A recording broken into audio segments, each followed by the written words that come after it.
SK कुकिंगमध्ये तुमचं स्वागत आहे। आपले 4-5 चपात्या उरलेल्या आहेत, त्याच्यासाठी मी कांदा कापते,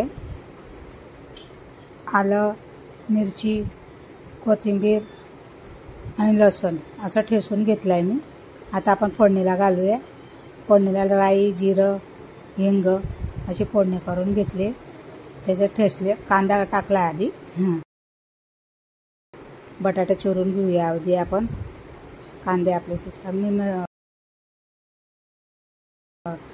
ठेचा घातलाय मिरचीचा। आता त्याच्यात मी लाल तिखट घातले, हळद घातली आणि बटाटे टाकून दिले, मीठ घातले आणि अशी भाजी करून घेतली। कोथिंबीर घातली, चांगलं मिक्स करून घेतलंय। आता आपण बेसन पीठ घेतले, त्याच्यात धना पावडर, मिरची पावडर, मीठ, हळद, थोडीशी कोथिंबीर होती, असं त्याचं मी रेसिपी करून घेतली आहे छान अशी। आणि चपातीला ते उरलेली चपातीला आपली भाजी बनवलेली होती ते लावून घेतली।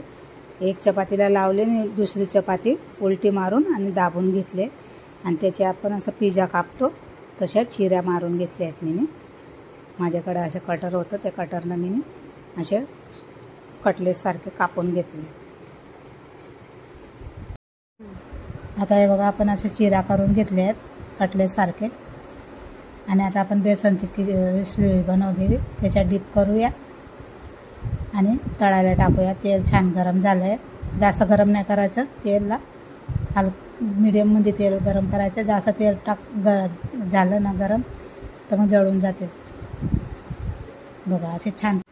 आजची रेसिपी तुम्हाला कशी वाटली पकोड्याची?